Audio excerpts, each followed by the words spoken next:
Bukan hanya masa depan kita, ini akan sangat berpengaruh terhadap masa depan orang-orang yang kita cintai. Bismillahirrahmanirrahim. Assalamualaikum warahmatullahi wabarakatuh. Dengan saya Rahmat dari muslimberdaya.club. Oke, pada kali ini kita akan membahas tentang bagaimana cara menyongsong masa depan yang lebih baik. Ini sebagai ikhtiar kita sebagai manusia. Kita tahu bahwa hidup kita itu ditentukan oleh takdir Allah. Namun sebagai manusia kita juga diwajibkan untuk berikhtiar bagaimana supaya masa depan kita lebih baik. Bukan hanya masa depan kita, ini akan sangat berpengaruh terhadap masa depan orang-orang yang kita cintai. Kita perlu memahami bahwa kondisi yang rata-rata terjadi adalah seperti ini. Bagaimanapun kita berada dalam sebuah perjalanan kehidupan, dari waktu ke waktu kita terus berubah. Mulai dari bayi, kemudian dari anak-anak, remaja, kemudian dewasa, dan semakin menua. Efek terhadap ekonominya ini seperti apa? Perkembangan hidup kita, semakin menuanya kita, itu berpengaruh sekali terhadap ekonomi. Yang pertama yang hitam, dari segi income, mulai anak-anak,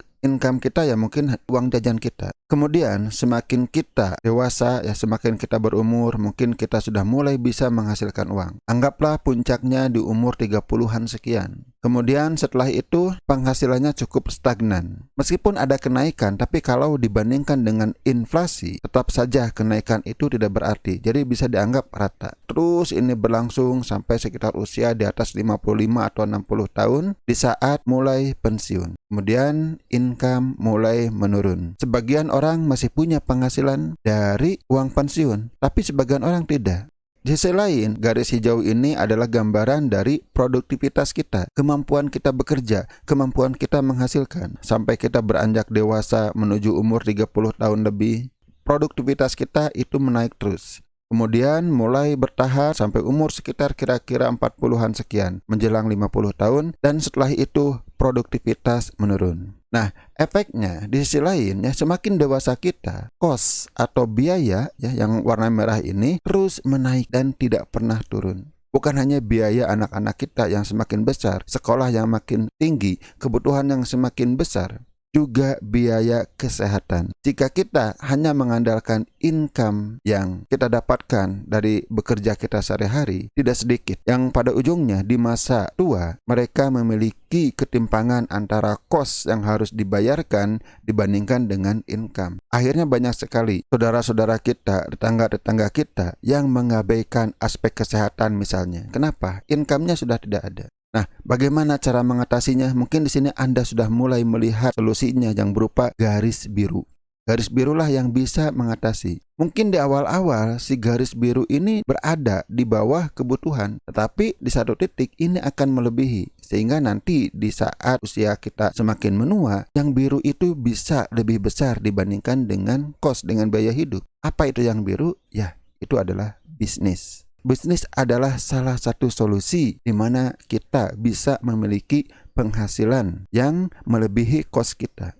Meskipun produktivitas kita turun, tetapi bisnis tetap bisa berjalan. Itulah bedanya bisnis dengan dagang, karena bisnis berjalan dengan sistem, dengan aset, bisnis berjalan dengan tim. Jadi sangat memungkinkan penghasilan dari bisnis itu tetap membesar meskipun produktivitas kita menurun. Kondisi yang diharapkan, masa depan yang lebih baik itu di saat pemasukan kita bisa lebih besar, bahkan jauh lebih besar dibandingkan dengan biaya kita. Sehingga bukan hanya bisa menopang hidup kita di masa tua nanti, tetapi juga kita bisa menyisihkan sebagian dari harta kita untuk beramal. Dan ini salah satu strateginya bisa kita dapatkan dengan cara bisnis. Sekali lagi, bisnis bukan dagang. Apa sih bedanya bisnis dengan dagang? Saya sudah membahasnya. Videonya saya akan cantumkan linknya di video ini atau di pojok kanan atas. Banyak di antara kita yang merasa berat untuk memulai bisnis.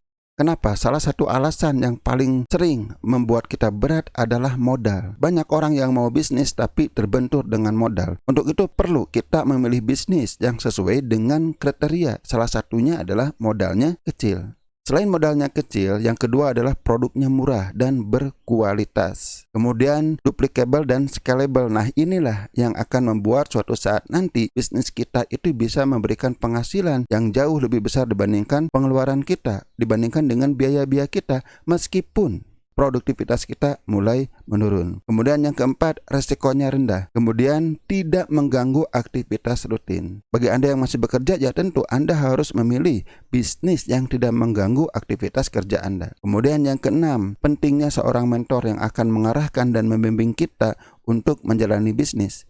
Nah, carilah bisnis yang ada mentornya. Dan kemudian yang ketujuh, support IT yang oke. Harus ada support IT, harus ada sistem IT yang memudahkan kita menjalankan bisnis. Kenapa? Karena sekarang udah zamannya internet. Yang kedua, sekarang sedang wabah sehingga gerak kita dibatasi, bertemu dengan orang dibatasi, maka sangat penting support IT itu. Oke, apa sih bisnis yang sesuai dengan 7 kriteria ini? Ya, salah satunya adalah HNI. Itu yang saya jalani. Yang sekarang di masa krisis ini sangat membantu sekali kehidupan saya, yang membuat saya bisa bertahan di masa pandemi ini.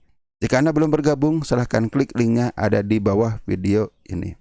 Oke, sampai di sini dulu. Mudah-mudahan bermanfaat. Wassalamualaikum warahmatullahi wabarakatuh.